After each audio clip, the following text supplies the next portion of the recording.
Bom dia a todos. Sejam todos bem-vindas, sejam todas bem-vindas. Está com uma musiquinha. Bom dia. Bom dia a todos. Sejam todos bem-vindas, sejam todas bem-vindas. Está com uma musiquinha. Bom dia. Tá com... Bom dia a todos. Tá certo isso? Desculpa, gente. Está com um probleminha aqui. Não sei o que é. Ah, deixa eu desligar aqui. Desculpa, gente. Está com um probleminha aqui. Tá desligado. Acho que agora deve estar funcionando. Tá desligada a minha conexão do YouTube, eu acho. Tá desligado. Acho que agora deve estar funcionando. Agora vai. Desculpa, gente. Probleminhas. Tudo desligado agora vai funcionar. Problemas técnicos de quem nunca fez isso antes, desculpem.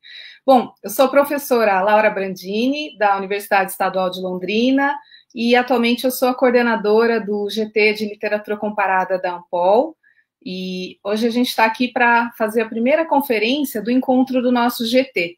Então eu queria, primeiramente, iniciar agradecendo a todos que ajudam a gente a fazer esses eventos no meio dessa pandemia. Primeiro, eu queria agradecer a parceria da minha colega coordenadora do GT, a Ana Lígia Leite Aguiar, da Federal da Bahia, e queria agradecer aos monitores todos, a nossa turma de monitores que está ajudando a fazer essa transmissão e que me escrevem aqui no chat, desliga o YouTube, tá errado, agora deu tudo certo. Hoje nós vamos começar o nosso evento, né, o nosso encontro, recebendo o professor Max Hidalgo Nasher, da Universidade de Barcelona. Max é um grande comparatista, então a gente teve a chance, a sorte de poder contar com ele para fazer a sua palestra aqui com a gente, né? O Max, ele é professor de Teoria da Literatura e de Literatura Comparada na Universidade de Barcelona, e ele tem grandes estudos sobre a circulação da teoria literária, né, europeia, de uma maneira geral, na Argentina, no Brasil e na Espanha, né? O Max, tal como a teoria que ele estuda, que viaja, né, por vários países, por vários continentes, ele também é um grande viajante, né, empreendeu muitas viagens, e a gente teve a chance, a sorte, a honra de contar com ele presencialmente na Universidade Estadual de Londrina, em 2018, abrindo um colóquio que eu organizei, e seria na Universidade Estadual de Londrina que esse evento agora estaria acontecendo se não fosse a pandemia. Mas, com a pandemia, a gente está no YouTube, na verdade, no canal do nosso GT. Aliás, queria lembrar para todo mundo, se puder, dar um like no nosso canal e acionar o sininho para receber as nossas notificações de palestras. O Max, ele, além de trabalhar com a circulação das teorias literárias, ele, na verdade, trabalha também com os autores de teorias literárias interessantes e suas circulações. E foi um desses autores, cuja teoria circula bastante, o Roland Barthes, que propiciou o nosso encontro, né, em outra situação, muito interessante, na Casa das Rosas, que é onde há o fundo Haroldo de Campos, né?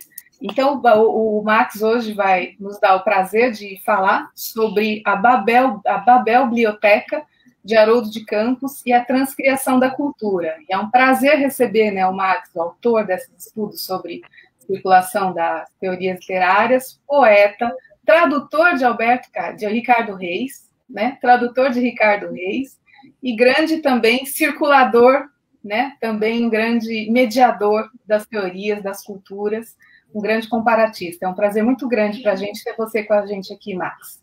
Obrigada por estar com a gente. Muito obrigado, Laura, pela apresentação e obrigado pelo convite.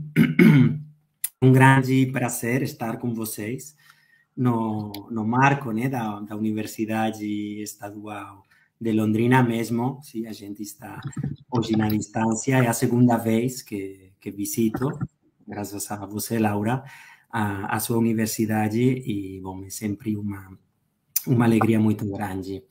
Eu agradeço também, nesse sentido, enfim, a lembrança que você faz com relação ao nosso encontro, porque, de fato, nesse encontro na Casa das Rosas, no ano 2015, se não estou errado, no congresso que vocês organizaram sobre o Roland Barthes, foi quando eu, por acaso, achei a a obra de un autor que eu então não conhecia ainda, que é o Haroldo de Campos, porque é lá justamente onde está a biblioteca dele.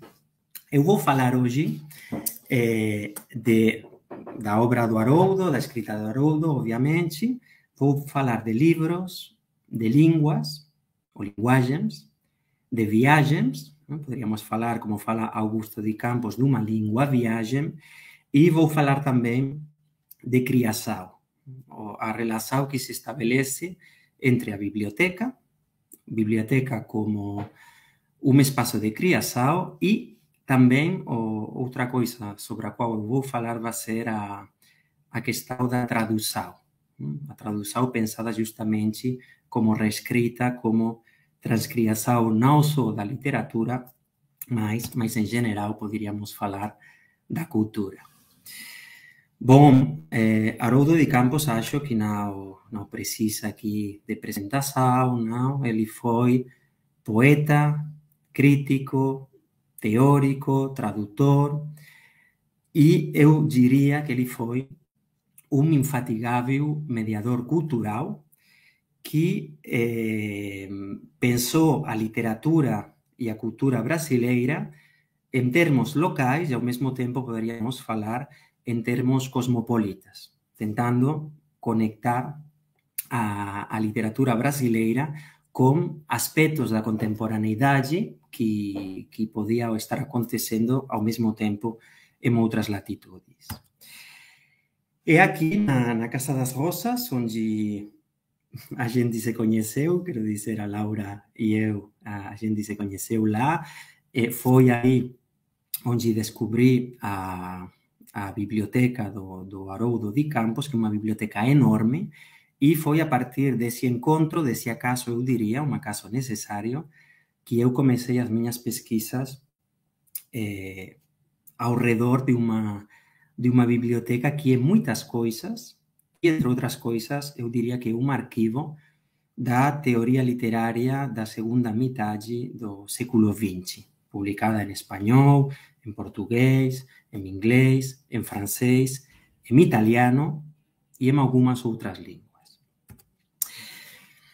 Por que eu falo de Babel Biblioteca? Entre outras coisas, pelo volume e a abrangência dessa biblioteca, vocês podem ver no que é um repertório, um catálogo provisional da biblioteca, que tem mais de 21.000 volumes. Bom, podem ver a grande maioria de livros em português, o que faz muito sentido com relação ao projeto do Haroldo. Depois seguem os livros em espanhol, inglês e francês, um pouco por trás italiano e alemão, e depois vocês podem ver o resto de línguas, japonês, grego, árabe, galego, catalão e muitas outras línguas que estão na biblioteca. É uma biblioteca verdadeiramente abrangente. No catálogo da biblioteca aparecia, a primeira vez que eu comecei a trabalhar, aparecia uma distribuição por literaturas. Vocês vão ver que esta distribuição não é sistemática, é problemática, porque tem categorias, como falar, que são duplicadas ou contraditórias entre si, mas dá também novamente uma ideia de abrangência, né? O espaço múltiple que está nesta biblioteca, de livros muito diversos, que são livros também de disciplinas muito diversas. Simplesmente umas amostras. Estas são fotografias da própria biblioteca, a revista da Universidade de México, passo rapidamente, Vuelta, a revista de Octavio Paz, Cuadernos Hispanoamericanos, Sintaxis, que é uma revista que editou André Sánchez Robaina entre 1983 e 1993, na qual participou também o Haroldo, Out, ou revistas como Poétique, a francesa Poétique, a francesa Tel Quel, Action Poétique, e, enfim, muitas outras revistas, e não só livros, o que tem nessa biblioteca tem também o pensamento vivo, eu diria, das próprias revistas. Para pensar esta biblioteca, que eu vou interpretar como, já falei, um espaço de criação, podemos pensar em dois polos, duas forças, dois polos de tensão, poderíamos pensar. Por um lado, São Paulo como metrópole latino-americana, que é o lugar onde Haroldo construi a sua obra, e, pelo outro lado, as viagens, a conexão com espaços que não são propriamente o espaço brasileiro, mas que vão fecundar ou vão se incorporar a essa perspectiva propriamente brasileira. Leio a citação. O que contou para mim, além desta Paulucineia tresvariado poluída, que é a cidade que mais amo no mundo, Sampa, foram as viagens. Todo um horror de livros na bagagem, mala mágica de vagabundo. Temos as viagens aqui, e como vocês podem ver, essas viagens são viagens que servem para a troca, adquisição de livros, e são viagens, pelo tanto, que têm alguma relação com a mediação cultural. O interessante para mim são os dois polos. A cidade latino-americana, brasileira, Sampa, e depois essas viagens para fora do Brasil. Escreve Wilhelm Flusser em Fenomenologia do Brasileiro. Isto eu coloco aqui esta citação para pensar a especificidade da posição de enunciação do próprio Haroldo. Elementos tupi e de outras línguas indígenas e bantu e outras línguas africanas penetravam a língua.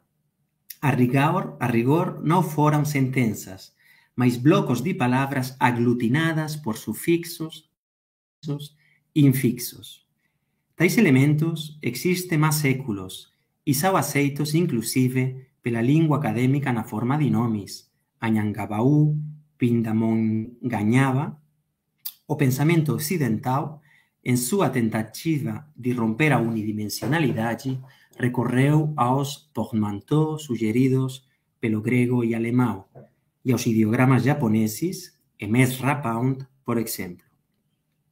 A burguesia brasileira, alienada e voltada para o Ocidente, tomava conhecimento destes esforços, pois repentinamente descobria que para buscar portmanteau não precisava viajar até a Grécia e para buscar ideogramas não precisava viajar até Pound, mas que em ambos casos bastava tomar um ônibus municipal de São Paulo. Uma das coisas que vai fazer justamente Haroldo de Campos vai ser conectar os dois polos, não? Esse polo cosmopolita, fora do Brasil, com um próprio cosmopolitismo, poderíamos falar, local de São Paulo, e com essas próprias culturas, esse tecido cultural que está já no Brasil e que está na cidade de São Paulo. O gesto de Haroldo de Campos vai ser, pelo tanto, um gesto antropofágico, um gesto na linha, na linhagem do Manifesto Antropófago de Oswald de Andrade, onde ele fala, vocês conhecem muito bem, ele diz, tupi or not tupi, that's the question. Temos o texto do Shakespeare, que é um texto que não por acaso é o Hamlet, e o Hamlet não por acaso tem no seu centro o problema da paternidade, e o que temos é um excesso, um desbordamento, acho que poderíamos falar, desse tecido, como que seria a especificidade, o excesso, poderíamos falar, tupi, o excesso justamente local. Essa biblioteca vai ser, pelo tanto, uma biblioteca que vai ser mobilizada desde umas coordenadas locais e vai ser pensada como um espaço de criação, como um espaço de transformação. Armando Prazeres, que foi secretário do Haroldo nos últimos anos da vida dele, eu fiz um questionário para ele e ele respondeu, em algumas das respostas, isto que está aqui.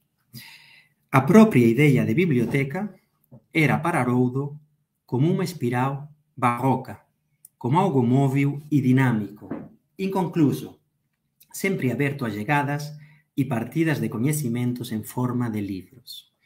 Haroldo vivía os libros. Iso se sentía no xeiro da casa. Xeiraba libros. O silencio era libro. A decoración era libro. Non había un lugar sequer que non fosse libro. Mas diga así, un libro extremadamente ben organizado. E continúa. A imprensao era de que, debido a esa acuidade visual, a casa fosse ben maior do que realmente era. Súa casa era súas galaxias. O libro de poemas do Haroldo, As Galaxias. Rigor constructivista e proliferação neobarroca. Haroldo, pelo pouco que convivi, era moito cuidadoso con seus instrumentos de traballo, os libros.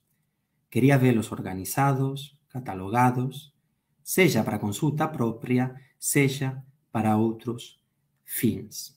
Bom, o que eu vou tentar falar aqui do que sería da oficina de escrita, da oficina de criação do Haroldo, que é justamente a súa biblioteca. E quais são, desculpem, os usos que o Haroldo fazia, que o Haroldo fez justamente dessa biblioteca. Para falar dela, eu preciso justamente fazer um duplo movimento. Eu preciso sair da biblioteca e me perguntar quais foram as viagens, quais foram os modos de adquisição dos livros e, pelo outro lado, eu preciso também estudar as leituras que o Haroldo fez, qual foi o uso específico, as anotações que ele fez nos livros. Vamos começar pelas viagens.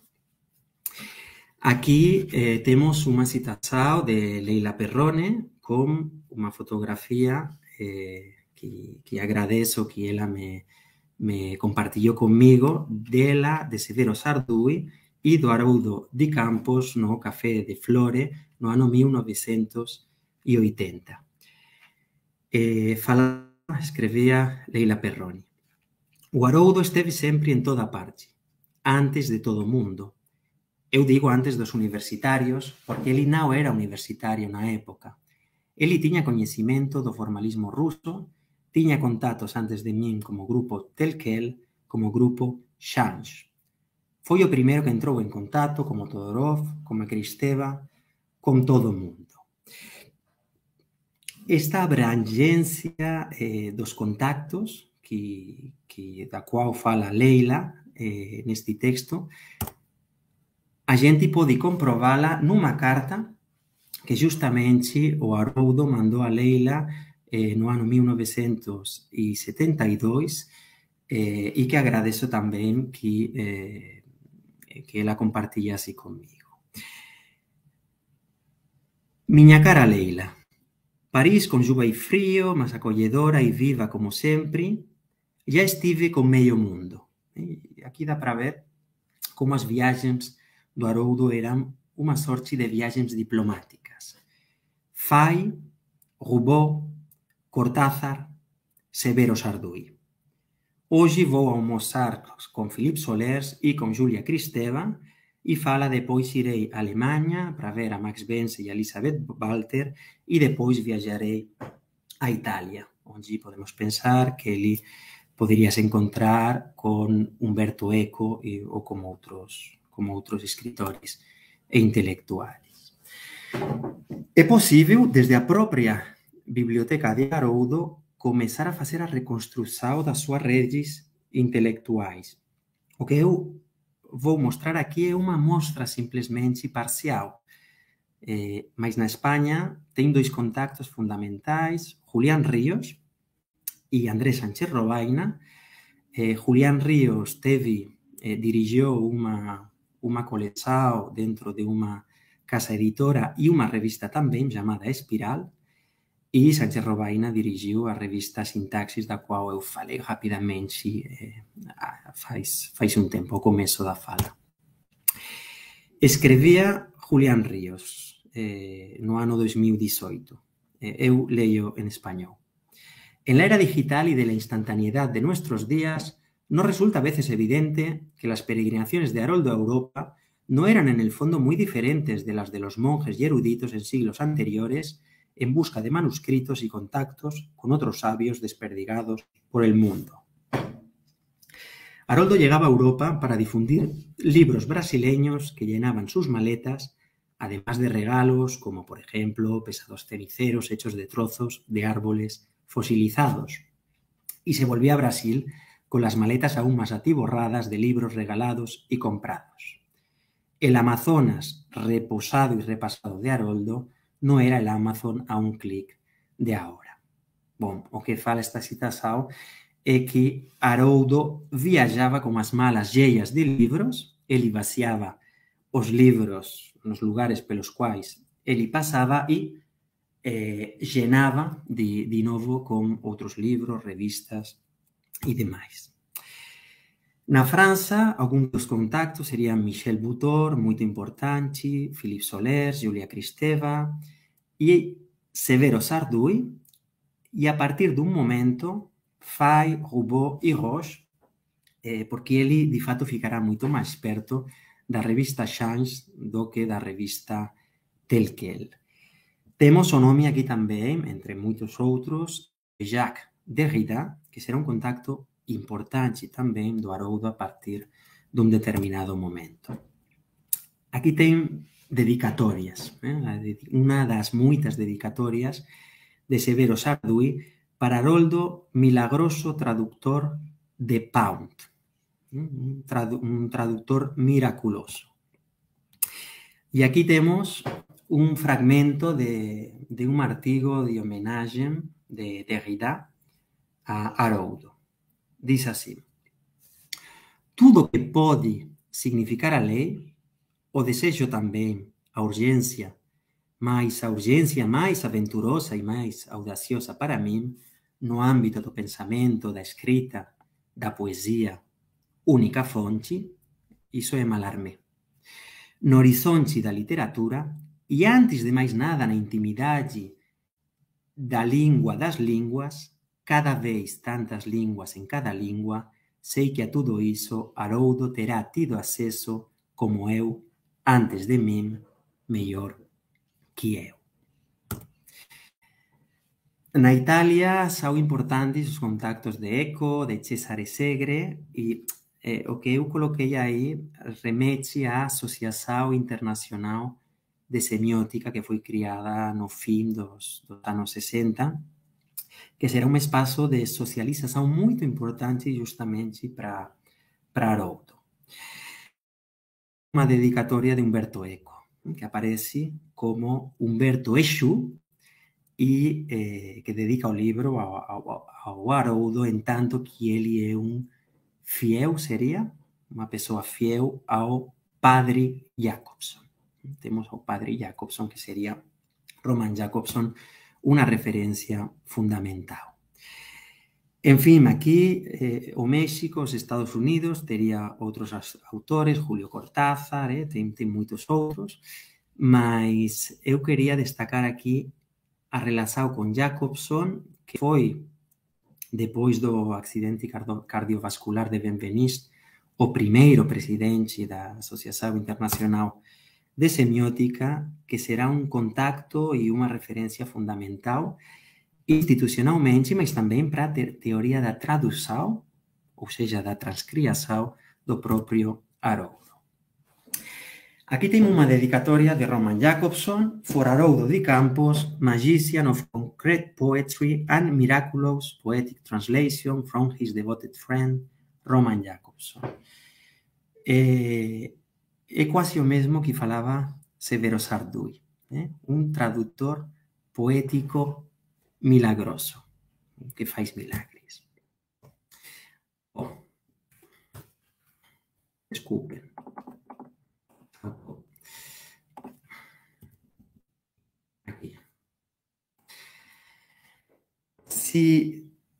se a gente se aproxima a esta biblioteca, que tem mais de 21.000 volumes, a gente pode se perguntar se tem algum tipo de organização interna, como estabelecer relações entre os volumes como os outros, e também estabelecer uma relação com os projetos criativos do Haroldo de Campos. Nesse sentido, e aqui novamente é simplesmente, enfim, uma proposta operativa e provisional para dar uma mostra também, poderíamos fazer uma triple distinção. Na biblioteca do Haroldo, teríamos uns livros que provisionalmente estão na periferia. Seriam esses livros que, aparentemente, o Haroldo não leu, ou se ele leu, ele não deixou traças, não deixou marcas da sua leitura. Não, são livros que não têm nenhuma anotação. Esse tipo de livros são livros que estão perto, que podem ser consultados ou lidos em qualquer momento, mas que nunca foram, na vida do Haroldo, se é, enfim, fazendo a hipótese de que esse é o exemplar que ele teve perto, são livros que não foram consultados. Teríamos esses livros que não deixam marcas da escrita. Depois temos uns livros que estariam numa sorte de semi-periferia, como este livro de Antoine Berman, que são livros que foram anotados, mas foram anotados de uma maneira, de um jeito particular. São livros que na primeira página ou nas últimas páginas tem um índice de conceitos, de nomes, de problemas, e tem também, alguma vez, tem também o que seria uma reconstrução do esquema, do esquema da argumentação que aparece no lateral através de algumas palavras, de alguns conceitos. A gente vai ver agora, num momento. São livros de consulta, livros que servem para a consulta, para as informações, mas que aparentemente não deram lugar justamente a um movimento de escrita. Os livros que estariam nas posições centrais seriam livros justamente que convocam a escrita, e isso dá para ver nos próprios livros, porque tem muitas anotações. Anotações que rapidamente viram anotações intertextuais. Vocês podem ver aqui uma anotação que diz rigor técnico, ver página 59. E aí, se a gente vai na página 59, começamos a ver referências. Ou neste outro texto, Cristina Pomorska, e aparece um fragmento de Cristina Pomorska. Se vamos à biblioteca, acharemos justamente esse livro e esse fragmento. No centro dessa galáxia está sempre o Haroldo. Aqui temos um fragmento de Júlia Kristeva falando de Bakhtin, e o que faz Haroldo é justamente fazer uma anotação falando, não? Isso sobre o qual fala Júlia Kristeva, Haroldo de Campos já falou num texto chamado Uma Poética da Radicalidade. Então, tem remissões também à própria obra. Assim é como trabalha Haroldo os livros, é mais ou menos sistemático, é o jeito como ele anota os volumes. Aqui temos, neste livro de Roman Jakobson, a transcrição de fragmentos inteiros de Peirce, de livros que estão na própria biblioteca e que, como referência, depois poderíamos ir e achar no volume de Peirce especificamente. E aqui simplesmente são mais amostras disso, não? Henri Michonique, Pour la Poétique. E o texto aqui anotado dá para reconstruir a argumentação e depois ver página 314, número 33, 319 e 320. Estes são os livros que geram de uma maneira ou de outra, uma sorte de desejo de escrita, que é um desejo de escrita intertextual. Dou simplesmente e rapidamente um exemplo disso que estou falando, desses usos da biblioteca, a partir do caso célebre da leitura que faz Haroldo de Campos da formação da literatura brasileira de Antônio Cândido. O que tem aqui é a edição que está justamente na Casa das Rosas.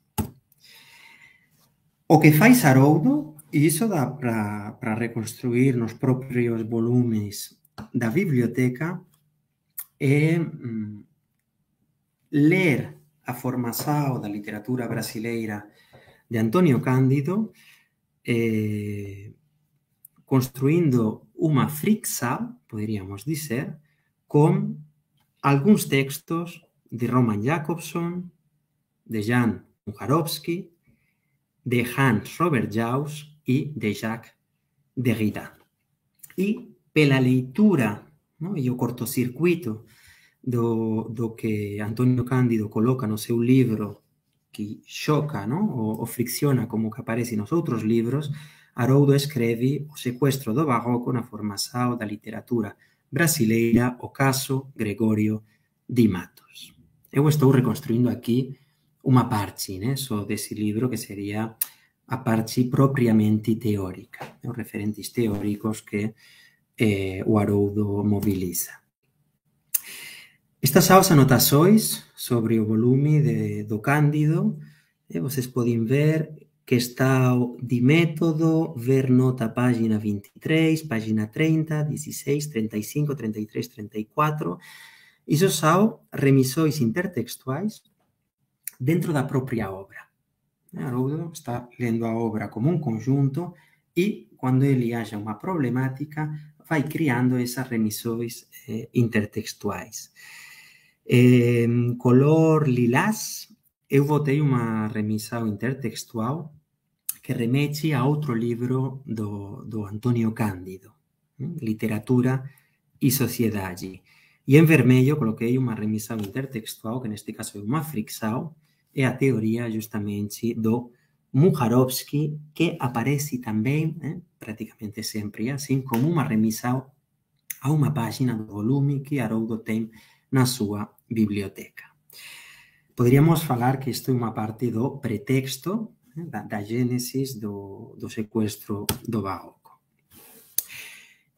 Aqui tem um exemplo também, na página 24, uma referência ao problema da tradição, remissão a Jauss, página 42, e ele indica aí francês, a versão francesa de Purin Esthétique de la Recepción, para uma estética da recepção. E se vamos a essa página, vamos ver que esse texto dialoga, neste caso criticamente, com como texto do Cândido.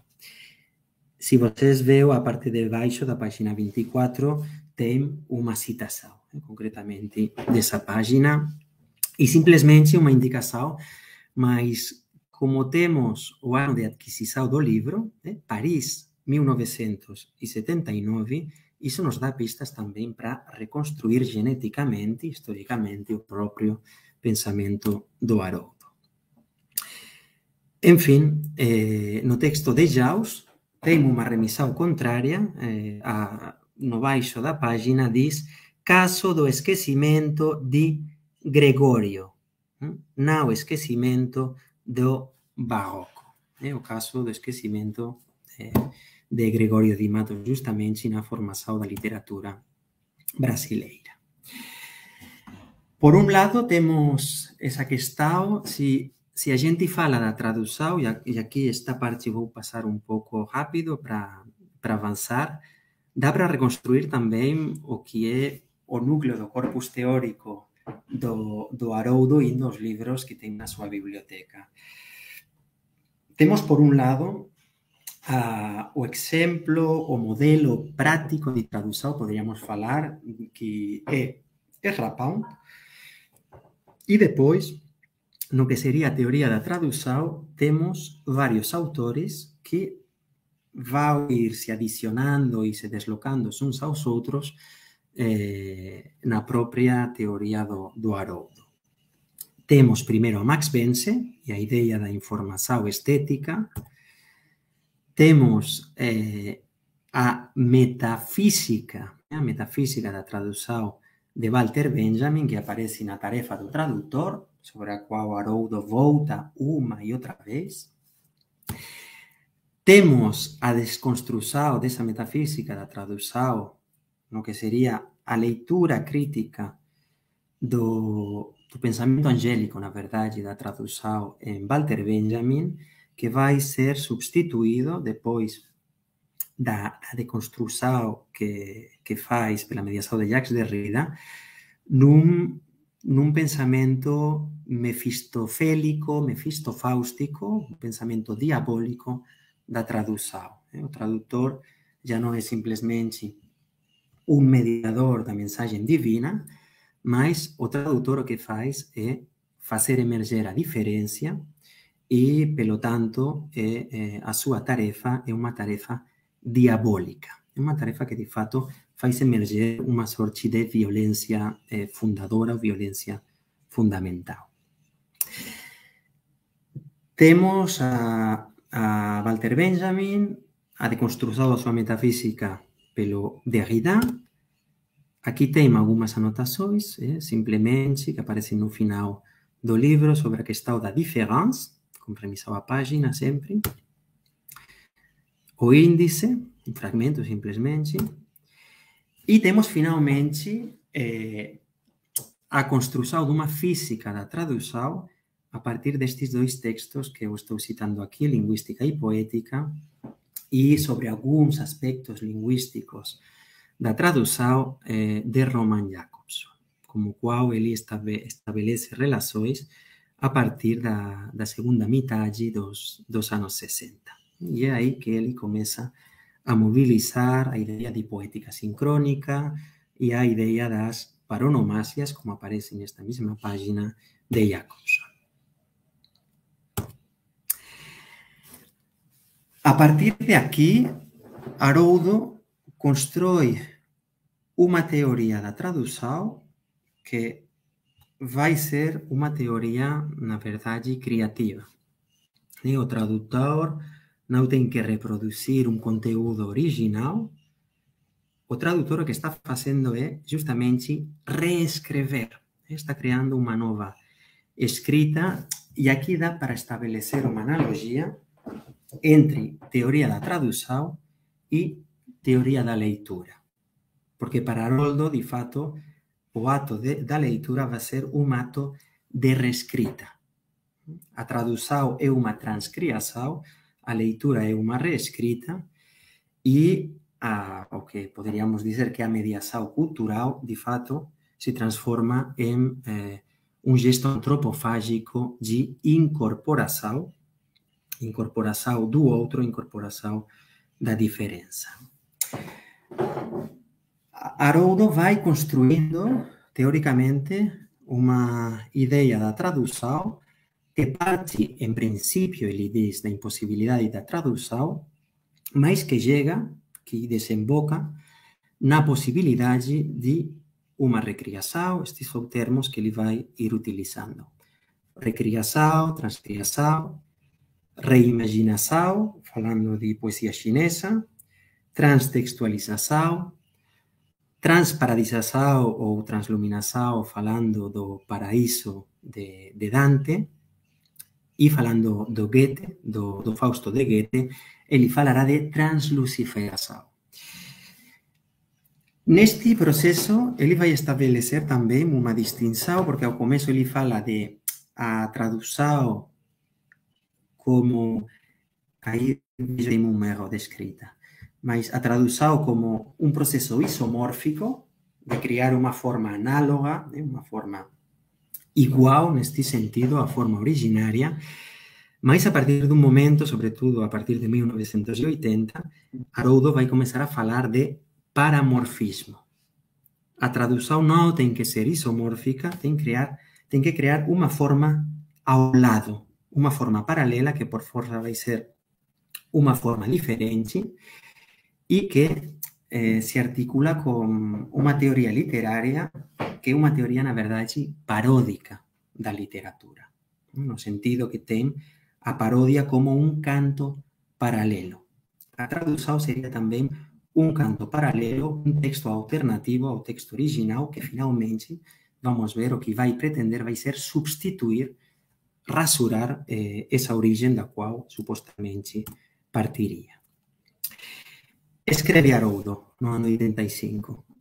Esa cadeia de neologismos exprimía desde logo unha insatisfazao como a ideia naturalizada de tradução, ligada aos presupostos ideológicos de restituição da verdade, fidelidade e literalidade, subserviência da tradução a um presumido significado transcendental do original. Ideia que subjaz a definições usuais mais neutras, como é o caso da tradução literal, ou mais pejorativas, como é o caso da tradução servil, não? Quando se fala da tradução. No ano 88, o que se entende geralmente por tradução é uma atividade neutralizadora. Trata-se de rasurar a forma significante, suprimir o corpo, para dela extrair um presuntivo conteúdo, uma síntese incorporada ou desincorporada, mensagem referencial. A tradução poética, para Haroldo, tem que ser criação e tem que ser valorização, não? E posta em evidência da própria forma significante, ou seja, do próprio corpo da escrita, né? O corpo da dictum, o corpo poético. E aí, frente ao que ele fala que são as traduções mediadoras e as traduções médias, ele reivindica a ideia de transcriação. Leio como ele apresenta a transcriação. Se o poeta tradutor, em seu estoque imobilizável de formas significantes, não estiver ao nível curricular da melhor e mais avançada poesia do seu tempo, não poderá reconfigurar, síncrono-diacronicamente, a melhor poesia do passado. Contribuições meritórias nesse campo, avaliáveis positivamente como obras de aturado labor, devoção, erudição e paciência, não podem elidir essa questão fundamental que diz respeito à metafísica do traduzir. A diferença ontológica, por assim falar, que aparta categorialmente toda a tradução mediação, embora os parâmetros extrinsecamente estéticos, e a operação radical de tradução que designo por transcriação. O transcriador, volto ao começo da citação, tem que ter em seu estoque movilizável de formas, tem que ter um estoque movilizável de formas significantes que incluam a poesia mais avançada do seu tempo. Ou seja, por falar materialmente, na biblioteca desse tradutor, transcriador, tem que estar a poesia mais avançada do seu tempo, senão a tradução vai ser simplesmente, enfim, uma tradução média ou, como falava também Haroldo, simplesmente mediadora.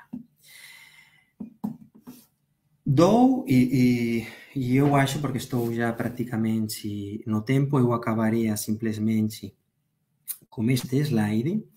Vou dar um caso como funciona este mecanismo de tradução em Haroldo a partir de uma amostra do seu livro Ideograma.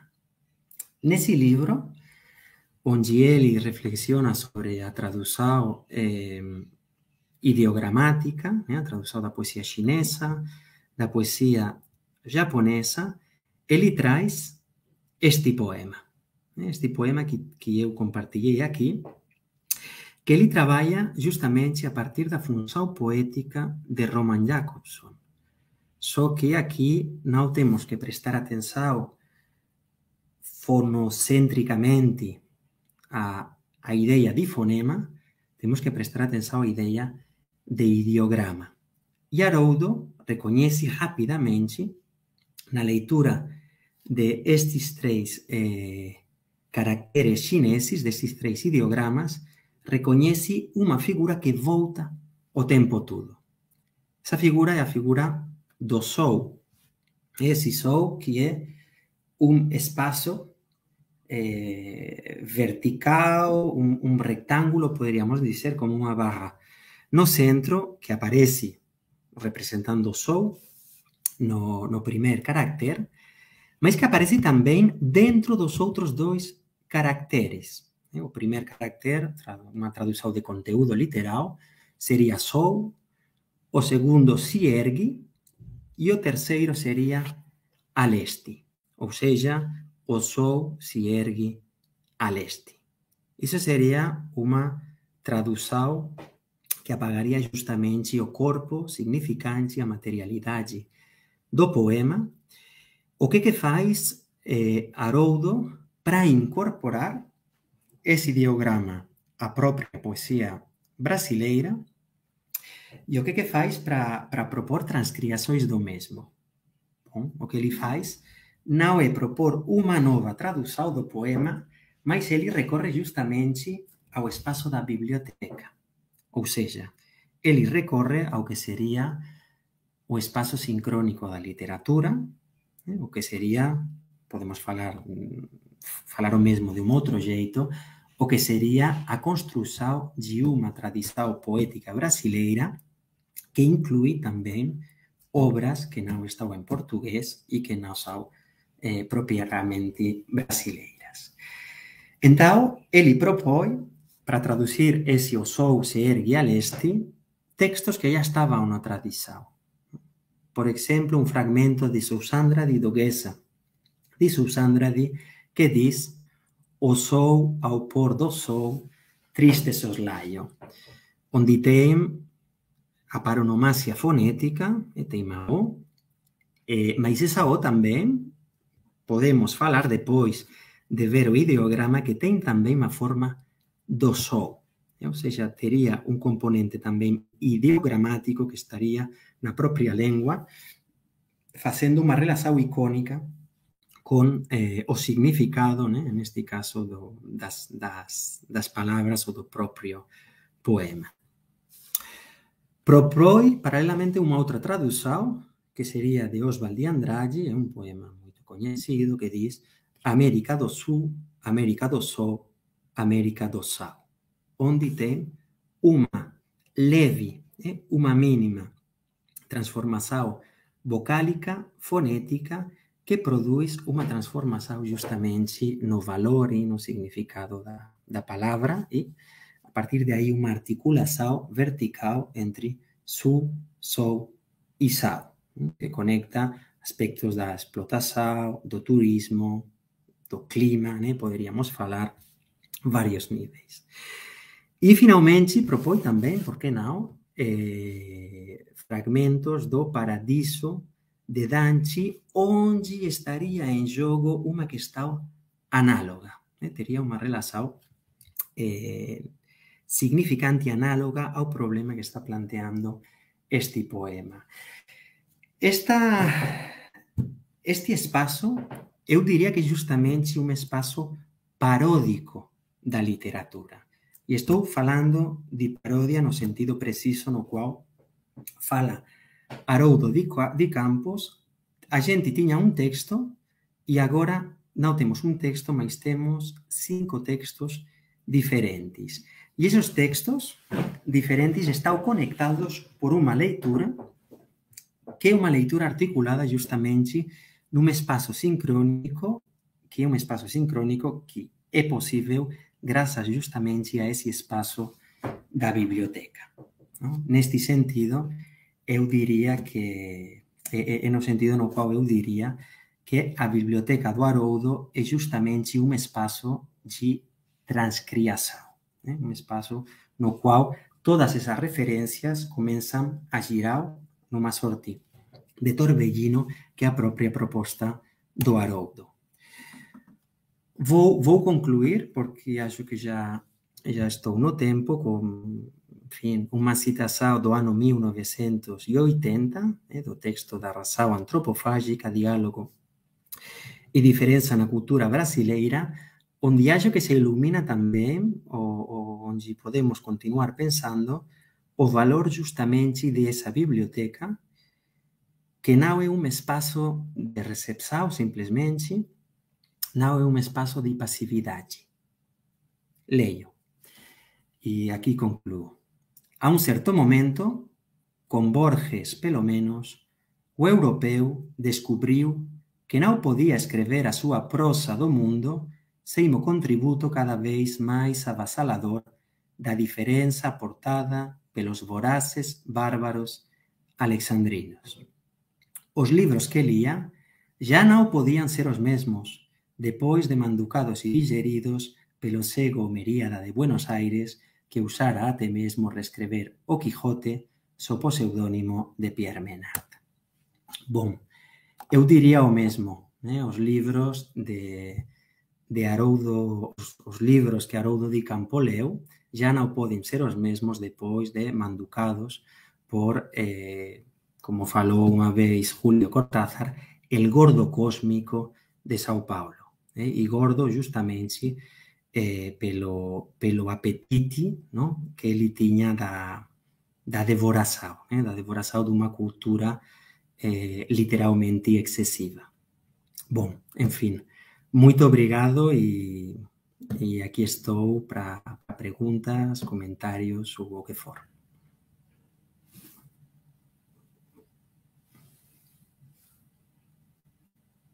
Acho que não... Gente, eu não sei usar nada.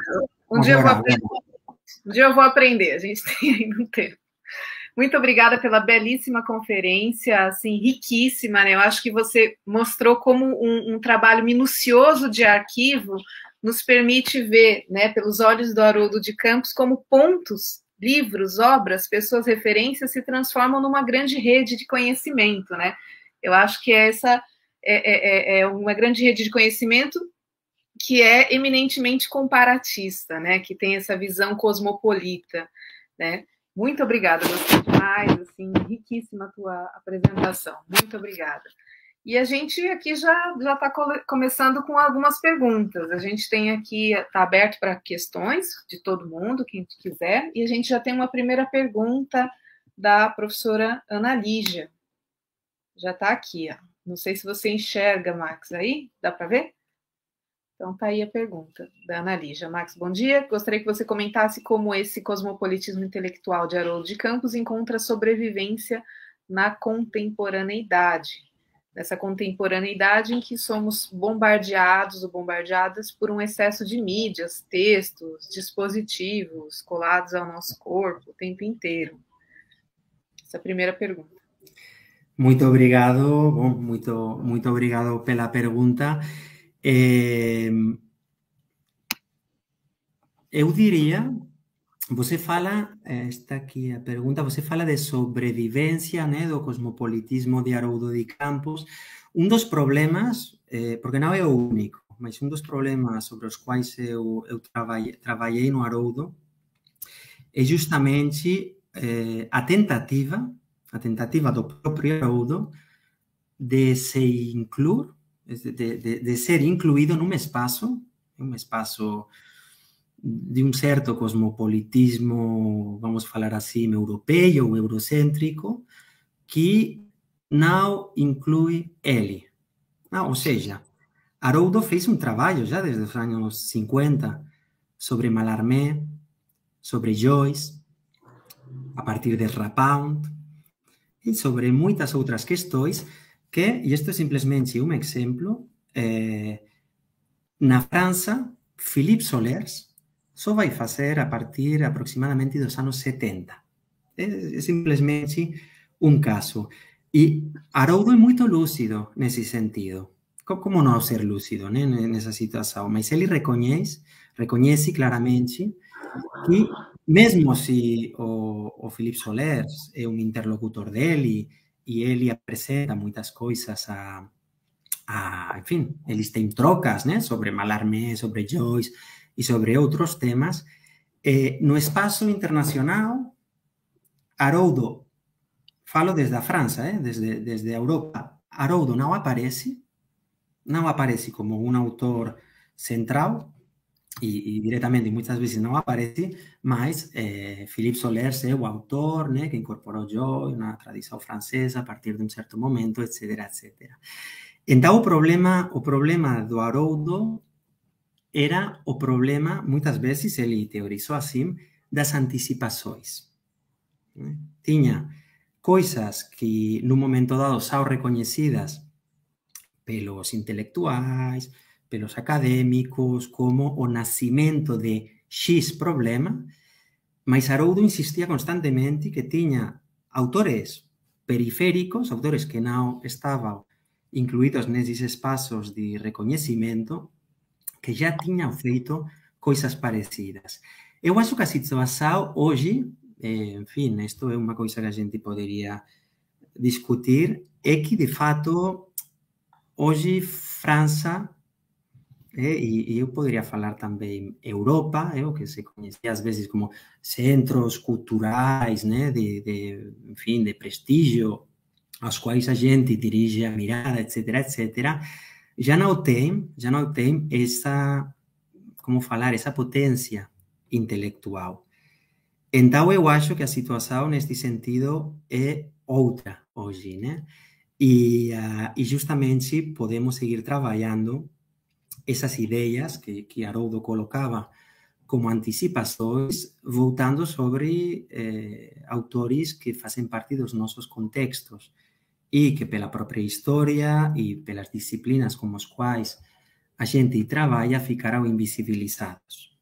Não sei se respondo a pergunta, mas é que eu diria é que tem muitas formas hoje do cosmopolitismo que enfim, que estão em ascensão e que merecem ser pensadas e revisadas. Né? Não acho que seja simplesmente, enfim, isso que você falava da internet e tal, como um espaço, não sei, de falta ou assim. Muito bacana, Max. A gente tem aqui comentários da Leila, acho que você tem visto, né? Tá aqui. E tem mais uma pergunta agora do professor Rafael Guimarães. A gente vai colocar aqui. Ó, pergunta do Rafael. Max, se possível, poderia falar um pouco sobre essa aproximação com Borges, sobretudo a partir da ideia da biblioteca, que também é cara a esse escritor. Sim, claro. Muito obrigado também pela pergunta. Bom, Borges funciona, na verdade, no discurso do Haroldo, mas em muitos discursos, como uma referência ao que seria uma transformação radical da ideia de literatura. Eu diria também, nesse sentido, uma transformação radical da ideia de tradição. Né? Aqui, Haroldo está falando do Pierre Menard, autor del Quijote, mas poderíamos falar também de Kafka e seus precursores, ou poderíamos falar daquele fragmento onde Borges diz, e faço a citação de memória, se me fosse dado ler esta página como será lida no ano 2000, eu saberia o que seria a literatura do ano 2000. Que é o que está aí em jogo? A transformação justamente da relação entre escrita e leitura, ou leitura e escrita. A leitura já não é mais um gesto simplesmente passivo, ou um gesto, não sei, trabalhoso, mais de aproximação a uma coisa que já estava dada desde sempre. Eu penso em Quevedo, quando ele fala recogido en la paz de estos desiertos, con pocos pero doctos libros juntos, vivo en conversación con los difuntos y escucho con mis ojos a los muertos. Si no siempre entendidos, siempre abiertos, bueno, e aí o poema continúa, mas esa relación de leitura da que falaba Quevedo, faz moito tempo, era unha relación onde os libros tiñan unha verdade e o leitor tiña que se aproximar infinitamente, tiña que se aproximar á verdade que estaba propiamente dentro dos libros. Tanto Borges como Haroldo de Campos mostran que os libros non ten nenhum interior. E a idea de parodia e a idea de biblioteca que eu tentei mostrar aquí é un espazo de distanzas. E são justamente esse espaçamento da biblioteca onde uns volumes establecem umas distanças como os outros, o que gera uma certa, enfim, ideia de inteligibilidade e uma certa imagem, uma certa experiência, na verdade, da literatura. Eu falaria mais uma coisa com relação a isto, só porque conecta com a pergunta anterior, e o fato que, bom, pelo menos no meu contexto, na Espanha, quando se reconstrui, ¿no?, desde a teoría, as historias da teoría, e se fala da estética da recepção, Hans Robert Gauss, e toda esa tradición, acontece unha coisa, né? E é que a obra da estética da recepção surge nun contexto alemão, na segunda metade dos anos 60, mas moito antes disso, a gente já tiña textos de T.S. Eliot, un texto de Borges sobre el escritor argentino e la tradición, e tiña estos textos de Borges dos quais eu já falei que na linaxe de Haroldo diríamos que já estaban avanzando, estaban prefigurando o que sería a estética da recepção.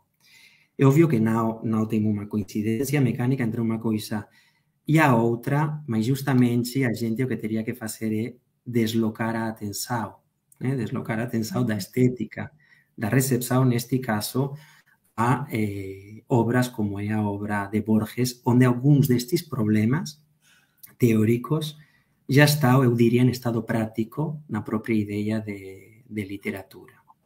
Bom,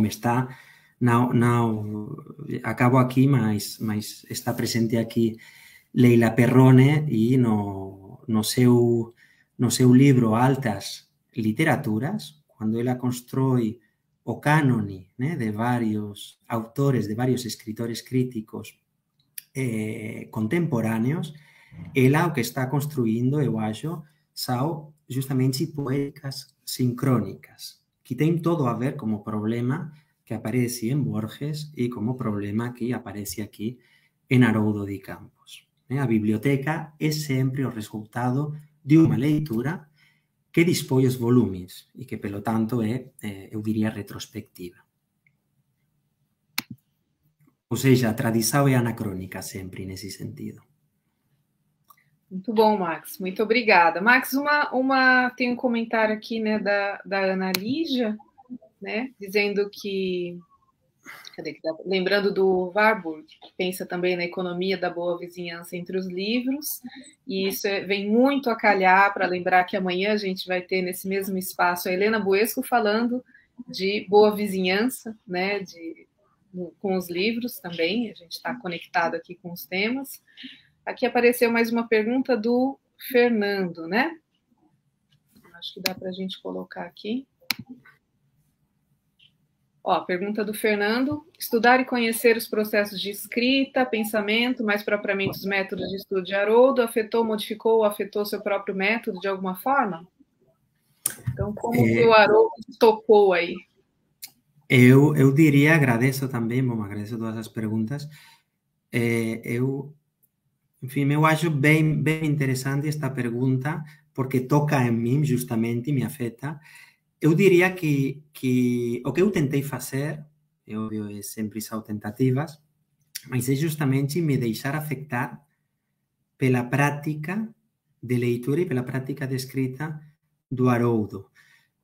Porque, de fato, quando eu entrei nessa biblioteca, é óbvio que eu já tinha umas ideias, né?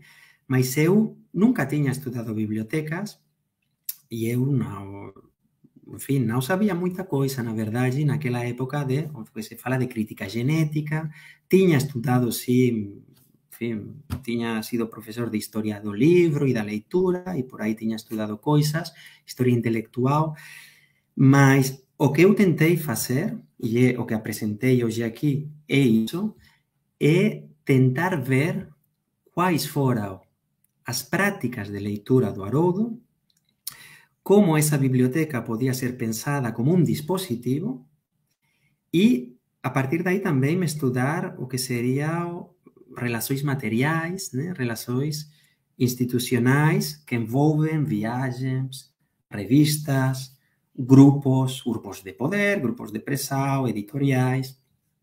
E o que algumas das coisas que eu mostrei agora, nelas o que eu tentei foi justamente me deixar afectar pelas práticas de leitura e de escrita do Haroldo. Ou seja, falo mesmo de um outro jeito. Eu cheguei à Biblioteca do Haroldo sem um método. Eu não tinha nenhum método. E eu diria mais, isto que apresentei aqui não é um método. Quero dizer, não é um método no sentido que possa ser aplicável assim, mecanicamente, a outras bibliotecas. Porque toda biblioteca, eu acho que precisa de um método específico, que é o mesmo que toda obra precisa de uma forma de ser lida específica, que a gente não sabe, a gente não conhece nunca previamente.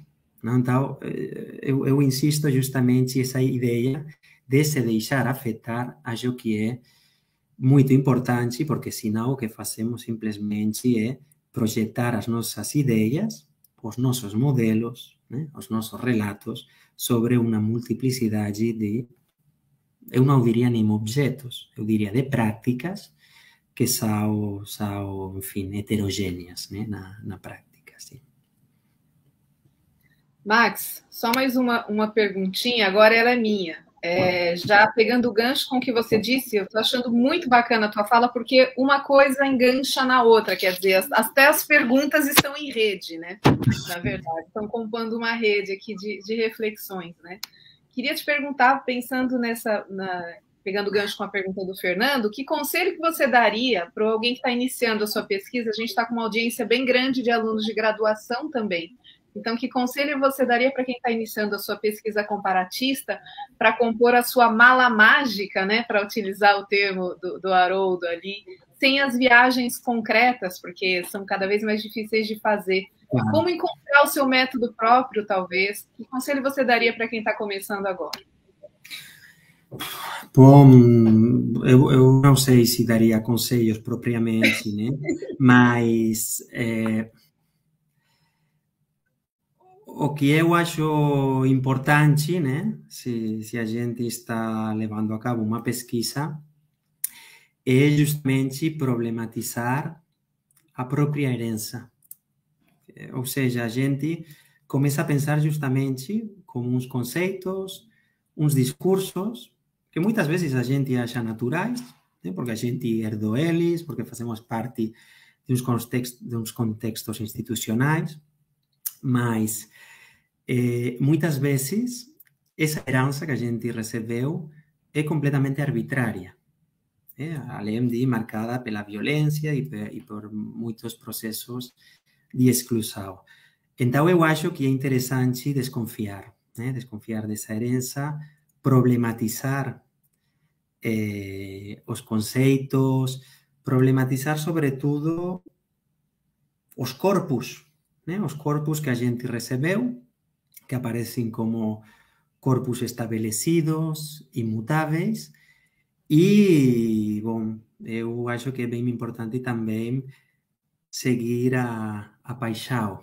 Né? Se alguém... Eu lembro muitas vezes um texto de Alberto Giordano, que repete un título de Borges, que es La supersticiosa ética del lector, e Alberto Giordano fala nesse texto que, bom, a grande maioria da gente começou a estudar literatura, né, a se interessar academicamente pela literatura porque tiña algún tipo de paixão, tiña aí alguma coisa que eu acho que é do orden do não saber, que mobiliza, né, que faz que alguma coisa comece a se colocar em movimento, né, a se movimentar. E Alberto Giordano fala nesse texto que muitas vezes o que acontece é que os próprios protocolos institucionais da carreira acadêmica e algumas outras coisas que estão por aí acabam apagando esse desejo e acaba virando uma questão burocrática ou uma questão simplesmente de sobrevivência, sei lá, acadêmica, né, para pegar um posto, para qualquer coisa assim. Eu acho que é importante, é o que fala também o Alberto Giordano, por isso lembro o texto dele, é importante, quando isso acontece, também numa pesquisa, pensar qual foi o motivo, né, a motivação que me levou a começar esta pesquisa. E muitas vezes é preciso partir de novo, né? Tem muitas camadas que foram se acumulando e às vezes é preciso destruir algumas coisas para recolocar, né, novamente tanto a problemática como essa força, poderíamos falar que, enfim, que estava no começo, né? Não sei se na origem, mas sim no começo. Muito obrigada, Max. Muito, muito lindo o que você falou. Eu acho que tocou muita gente aqui. Queria agradecer muito a sua presença. Eu acho que você fez alguma coisa se mexer aqui com a gente, trazendo seu trabalho sobre o Haroldo, né? Ver o que está começando a se movimentar, o que provoca, né, esse movimento, essa busca pela pesquisa, pela leitura, pela literatura. Eu sempre penso, assim, quem foram os grandes professores de literatura que eu tive na vida eram professores que cujas aulas acabavam, eu saía correndo para a biblioteca. Eu não ia almoçar, eu não ia encontrar amigo, não ia encontrar namorado, não ia fazer nada. Eu ia correr para a biblioteca atrás do livro dos quais eles tinham falado. Eu acho que é esse movimento que move a gente, né, nesse trabalho com a literatura, esse desejo, essa paixão, né? Eu gostei demais da sua fala. Queria agradecer a presença de todo mundo que está no chat. Eu não estou vendo o chat. Queria pedir desculpas pelos erros técnicos. Estamos aprendendo a fazer esse tipo de transmissão. Eu estava com o link aberto errado. Esquece do microfone. A gente está aprendendo, todo mundo. Agradecer também os nossos monitores. Sem eles a gente não trabalha. O Álvaro, Alexandre, Michela, Fernando, Beatriz, Gisele, Vitória, Giovanni e Fabiano. Todos eles estão aqui. Sem eles a gente não estaria fazendo esse trabalho. Agradecer a Ana Lígia, parceiraça, né? E o pessoal do GT. E queria lembrar a todos de voltarem amanhã. Amanhã, num horário um pouquinho diferente, às 10 da manhã, a gente vai ter nesse mesmo espaço a presença da professora Helena Buesco, da Universidade de Lisboa, para conversar sobre experiência do Incomum e boa vizinhança aqui com a gente. Max, muito obrigada pelo seu tempo, pela sua pesquisa, pela sua fala, pelas suas ideias. Foi, assim, genial. Obrigada, pessoal, e a gente se vê amanhã de manhã. Então, boa tarde. Obrigado a vocês pelo convite.